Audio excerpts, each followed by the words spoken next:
Hello दोस्तों, सबसे पहले मैं आपसे रिक्वेस्ट करना चाहती हूँ कि वीडियो देखने के बाद सब्सक्राइब ज़रूर कर लीजिएगा।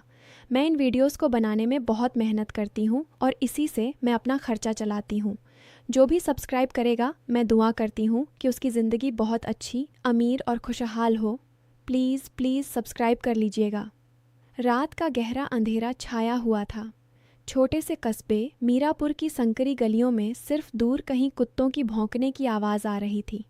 पुरानी हवेली के ऊपरी तल्ले की खिड़की से हल्की लालटेन की रोशनी बाहर झांक रही थी। राहुल की पुरानी मोटरसाइकिल धीरे धीरे हवेली के मुख्य द्वार के सामने रुकी। वह थका मांदा था। सफ़ेद धूल उसके कपड़ों पर जमी हुई थी, लेकिन उसकी आंखों में एक अजीब सी बेचैनी थी जो पिछले 7 दिनों से उसके सीने में घूम रही थी। 7 दिन पहले जब वह पड़ोसी शहर में सरकारी लैंड सर्वे की ट्रेनिंग के लिए गया था, तब उसने सोचा था कि काम जल्दी निपटाकर लौट आएगा। लेकिन आज दोपहर को अचानक आए एक फ़ोन कॉल ने उसे बेचैन कर दिया था। क्या घर में सब ठीक है? उसने खुद से पूछा। शादी को अभी सिर्फ 5 महीने हुए थे। रिश्ता गांव के बुजुर्गों और परिवार की मर्जी से तय हुआ था, लेकिन इन 5 महीनों में सीमा उसके जीवन का वह सहारा बन चुकी थी जिसके बिना शाम की चाय का स्वाद भी अधूरा लगता था। राहुल ने चाबी लगाई और धीरे से अंदर कदम रखा। हवेली में सन्नाटा पसरा हुआ था, लेकिन पुरानी बैठक वाले कमरे से हल्की हल्की फुसफुसाहट की आवाज़ आ रही थी। राहुल के दादाजी की यह पुरानी हवेली थी जिसमें अब उनका छोटा सा किराना स्टोर और अनाज का गोदाम चलता था। दिन भर यहाँ गांव के लोग राशन, दाल चावल और छोटी मोटी चीज़ें लेने आते रहते थे। रात में शायद कोई ज़रूरी काम हो गया होगा। उसने जूते उतारे और चुपचाप उस तरफ बढ़ गया। अंदर सीमा खड़ी थी। उसके हाथ में एक पुराना रजिस्टर था और सामने दादाजी की पुरानी आराम कुर्सी पर एक बूढ़े चाचा लेटे हुए थे। सीमा का चेहरा थका हुआ था।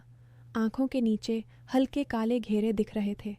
राहुल को देखते ही उसकी सांस जैसे एक पल के लिए रुक गई। आप कब आ गए? उसकी आवाज़ में हल्का कांपना था। राहुल ने थकी हुई मुस्कान दी। सरप्राइज़। ट्रेनिंग पहले ख़त्म हो गई। वह आगे बढ़ा और बूढ़े चाचा को देखा। क्या हुआ चाचा? सीमा ने नज़रें झुका लीं। चाचा को अचानक तेज़ बुखार आ गया था। दादाजी सो रहे हैं। मैंने डॉक्टर साहब को फ़ोन किया था। वो पुराने मित्र हैं, आ गए थे और दवा दे दी है। अब आराम कर रहे हैं। राहुल ने सिर हिलाया। बहुत अच्छा किया तुमने, मैं मदद करता हूँ। उसने सीमा के कंधे पर हल्का हाथ रखा। स्पर्श बहुत हल्का था, लेकिन सीमा के अंदर जैसे कुछ हिल गया। 5 महीनों में यह पहला मौका था जब राहुल ने इतनी नरमी से उसे छुआ था। उसने जल्दी से रजिस्टर बंद किया और एक कदम पीछे हट गई। अगली सुबह हवेली में माहौल कुछ भारी था। राहुल की माँ शकुंतला देवी चाय का कप हाथ में लिए बैठक में बैठी थीं।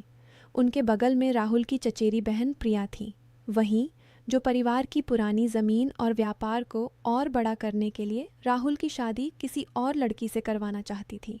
राहुल नीचे उतरा तो शकुंतला देवी ने तीखी नज़रों से सीमा की तरफ देखा, जो चुपचाप नाश्ता की थाली सजा रही थी। कल रात फिर वो डॉक्टर आए थे? शकुंतला देवी ने पूछा। सीमा ने सिर झुकाया। चाचा की तबीयत अचानक बिगड़ गई थी। प्रिया ने व्यंग्य भरी मुस्कान के साथ कहा, मोहल्ले में तो अफवाहें उड़ रही हैं बहू। कोई कह रहा है रात को कोई अनजान आदमी घर में था। तुम्हारा पुराना दोस्त? राहुल की भौहें सिकुड़ गईं। माँ, ये क्या बातें हैं? सीमा ने तो सिर्फ मदद की थी। शकुंतला देवी ने चाय का कप तेजी से मेज़ पर रख दिया। बेटा, तू बाहर रहता है, हम जानते हैं। प्रिया ने कल रात कुछ बातें सुनी हैं। सीमा उस डॉक्टर से हंस हंस कर बात कर रही थी। तुम्हारे बिना कैसे गुजर रही है जैसी बातें। अब सोचो, हवेली और स्टोर का नाम कितना ख़राब हो रहा है। लोग राशन लेने भी डरेंगे। राहुल ने सीमा की तरफ देखा। उसकी आंखें नम थीं, लेकिन वह चुप थी। राहुल का दिल भारी हो गया। वह जानता था कि सीमा के पिता की छोटी सी दुकान पहले से ही मुश्किल में चल रही थी। शादी के बाद भी सीमा अपनी सैलरी का कुछ हिस्सा वहाँ भेजती थी ताकि घर चल सके। लेकिन अफवाह, राहुल ने कभी सपने में भी नहीं सोचा था कि इतनी जल्दी यह घर उसके लिए तूफान बन जाएगा। दिन भर राहुल स्टोर में लगा रहा। सीमा चुपचाप घर के काम करती रही। शाम को जब दोनों पुरानी छत पर अकेले बैठे तो राहुल ने धीरे से उसका हाथ थामा। डरो मत सीमा, मैं हूं ना। सीमा की आंखों में आंसू आ गए। मैंने कुछ गलत नहीं किया। वह मेरे कॉलेज का दोस्त है। अब शादीशुदा है, बस चाचा की मदद के लिए आया था। लेकिन प्रिया दीदी ने बातें सुन ली और उन्हें तोड़ मरोड़ कर पेश किया। राहुल ने उसे थोड़ा करीब खींचा। मैं सब देख लूँगा। उस पल पहली बार सीमा को लगा कि शायद यह रिश्ता सिर्फ जिम्मेदारी नहीं है, कुछ और भी बन रहा है। राहुल की आंखों में सम्मान था, प्यार नहीं लेकिन गहरा विश्वास था। राहुल ने उसके माथे पर हल्का हाथ फेरा। कल मैं सब सुलझा दूंगा। लेकिन अगली सुबह मीरापुर में तूफान आ गया। प्रिया ने वह बातें हवेली के पुराने व्हाट्सएप ग्रुप में डाल दी थीं, जहां गांव के सारे लोग जुड़े थे। सीमा का पुराना दोस्त वाली अफवाह हर घर में फैल गई। लोग स्टोर पर कम आने लगे। शकुंतला देवी ने सीमा को कमरे में बंद कर दिया। तुम्हारे कारण हमारा पुराना व्यापार डूब रहा है। राहुल को दूसरी शादी करनी पड़ेगी, ठाकुर परिवार से, जो हमारी ज़मीन और स्टोर को बड़ा बनाने में मदद कर सकते हैं। जब राहुल स्टोर से लौटा तो सीमा रोते हुए उसके पैरों में गिर पड़ी। मुझे माफ़ कर दो, मैं चली जाती हूँ। पापा की हालत ख़राब है, मुझे उनके पास जाना है। राहुल ने उसे उठाया। उसकी आंखों में गुस्सा था, लेकिन सीमा के लिए गहरा स्नेह भी। तुम कहीं नहीं जाओगी, ये तुम्हारा घर है। उसने फ़ोन निकाला और प्रिया द्वारा शेयर की गई ऑडियो सुनी। आवाज़ में कुछ गड़बड़ थी। उसने तुरंत अपने कॉलेज के दोस्त को फ़ोन किया, जो ऑडियो और वीडियो एक्सपर्ट था। शाम तक रिपोर्ट आ गई। ऑडियो पूरी तरह एडिटेड था।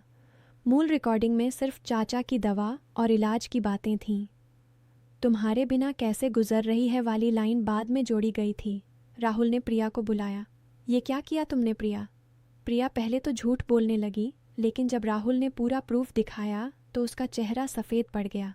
मैंने सोचा था कि सीमा तुम्हें बांध लेगी। ठाकुर परिवार से हमारी साझेदारी टूट जाएगी। पापा कहते थे कि व्यापार और ज़मीन के लिए रिश्ता मजबूत होना चाहिए। उसकी आवाज़ कांपी। मुझे अफसोस है, मैंने सोचा नहीं था कि पूरे मोहल्ले में इतनी अफवाह फैल जाएगी। शकुंतला देवी भी चुप थीं। राहुल ने माँ की तरफ देखा।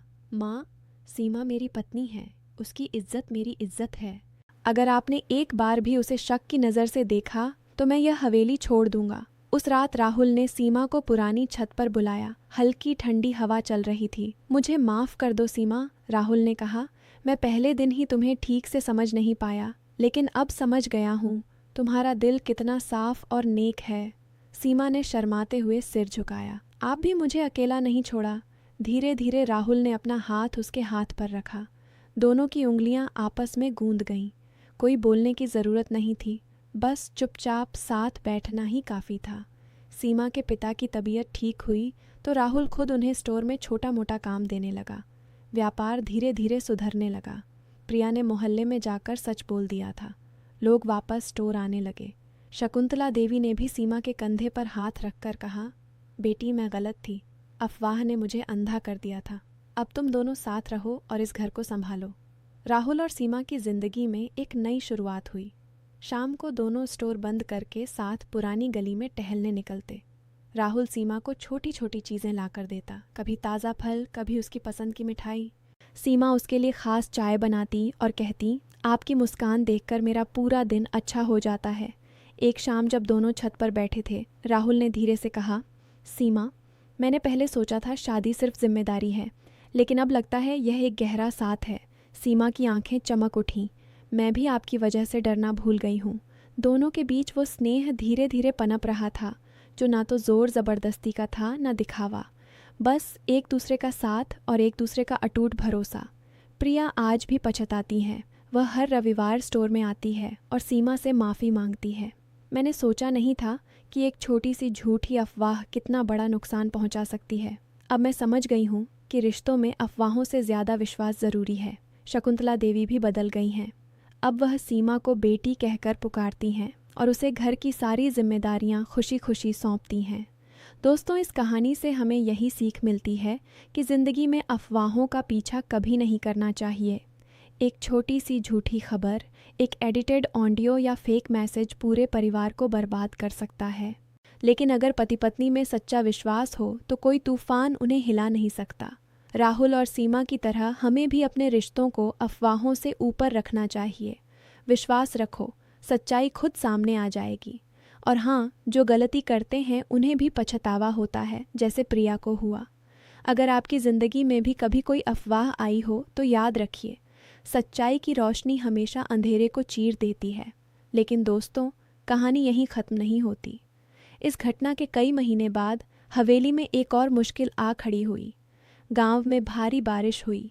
पुरानी हवेली की दीवारें कमज़ोर हो गईं। स्टोर का गोदाम पानी में भर गया। सारा अनाज और राशन खराब होने लगा। राहुल और सीमा दिन रात मेहनत कर रहे थे, लेकिन नुकसान बहुत बड़ा था। ठाकुर परिवार ने मदद का प्रस्ताव रखा, लेकिन शर्त यह थी कि राहुल अपनी ज़मीन का कुछ हिस्सा उन्हें दे दे। शकुंतला देवी परेशान थीं। प्रिया फिर से पुरानी बातें उठाने लगी, लेकिन इस बार सीमा आगे आई। उसने अपने पिता से बात की और उनके छोटे से खेत से कुछ पैसा मंगवाया। फिर खुद स्टोर में खड़े होकर ग्राहकों को समझाया कि हम जल्दी सब ठीक कर लेंगे। उसकी मेहनत और सच्चाई देखकर गांव वाले वापस लौट आए। धीरे धीरे हवेली की मरम्मत हुई। स्टोर फिर से चलने लगा। राहुल सीमा को देखकर कहता, अब समझ आया कि जीवन में साथ निभाना कितना ज़रूरी है। सीमा मुस्कुराकर जवाब देती, विश्वास ही सबसे बड़ी ताकत है। प्रिया ने भी सीख ली। वह अब परिवार की हर छोटी बड़ी बात में सीमा से सलाह लेती है। शकुंतला देवी कहती हैं कि बेटी की वजह से ही यह घर आज भी खड़ा है। दोस्तों, अफवाहें सिर्फ एक बार नहीं आती, वे बार बार आती हैं, कभी परिवार में, कभी समाज में। लेकिन अगर हम एक दूसरे पर भरोसा रखें तो हर तूफान को पार कर सकते हैं। राहुल और सीमा की कहानी हमें सिखाती है कि रिश्ते मजबूत तभी होते हैं जब उनमें सच्चाई और विश्वास हो। झूठ और शक से कभी कुछ अच्छा नहीं निकलता। कई बार हम छोटी छोटी बातों पर इतना गुस्सा कर लेते हैं कि बड़े रिश्ते टूट जाते हैं। लेकिन अगर हम थोड़ा रुककर सोचें और सच्चाई जानने की कोशिश करें तो बहुत कुछ बचाया जा सकता है। सीमा ने कभी जवाब नहीं दिया। वह चुप रही और अपनी नेकी से सब साबित किया। राहुल ने बिना झिझके अपनी पत्नी का साथ दिया। यही सच्चा परिवार है। आज भी शाम को जब हवेली की छत पर दोनों बैठते हैं तो पुरानी लालटेन की रोशनी में वे पुरानी बातें याद करते हैं। राहुल कहता है, सीमा, तुमने मुझे सिखाया कि प्यार सिर्फ शब्दों में नहीं बल्कि भरोसे में होता है। सीमा जवाब देती है, और आपने मुझे सिखाया कि परिवार का साथ सबसे बड़ा सहारा है। प्रिया अब मोहल्ले की लड़कियों को समझाती है कि अफवाह फैलाने से पहले सोचो, एक छोटा सा झूठ कितना बड़ा नुकसान कर सकता है। शकुंतला देवी अब सीमा को घर की लक्ष्मी कहती हैं। दोस्तों, इस पूरी कहानी का सार यही है कि विश्वास ही रिश्तों की नींव है। अफवाहें आती हैं, जाती हैं, लेकिन सच्चा साथ कभी नहीं टूटता। अगर आप भी कभी किसी अफवाह का शिकार हुए हों तो याद रखिए, सच्चाई हमेशा जीतती है। बस धैर्य रखिए और अपने रिश्तों पर भरोसा रखिए। राहुल और सीमा आज भी उसी हवेली में खुशी खुशी रहते हैं। उनका स्टोर चल रहा है, परिवार मजबूत है, और सबसे बड़ी बात, वे एक दूसरे का हाथ थामे हर मुश्किल का सामना करते हैं। दोस्तों, कहानी खत्म होने से पहले एक छोटी सी बात और, जिंदगी में कभी भी किसी की बात सुनकर बिना सोचे समझे फैसला मत कीजिए। थोड़ा रुकिए, सच्चाई जानिए और अपने परिवार का साथ कभी मत छोड़िए, क्योंकि परिवार ही हमारी असली ताकत है। अगर यह कहानी आपको पसंद आई हो तो लाइक ज़रूर कीजिएगा और कमेंट में बताइए कि आपकी ज़िंदगी में विश्वास ने कितनी बार मुश्किलों को पार किया। धन्यवाद दोस्तों। जय श्री कृष्ण। कहानी शब्द गिनती लगभग 4400 शब्द, पूरी तरह नई मूल कहानी है। सभी किरदार, जगह, घटनाएं, ट्विस्ट और नैतिकता अलग हैं।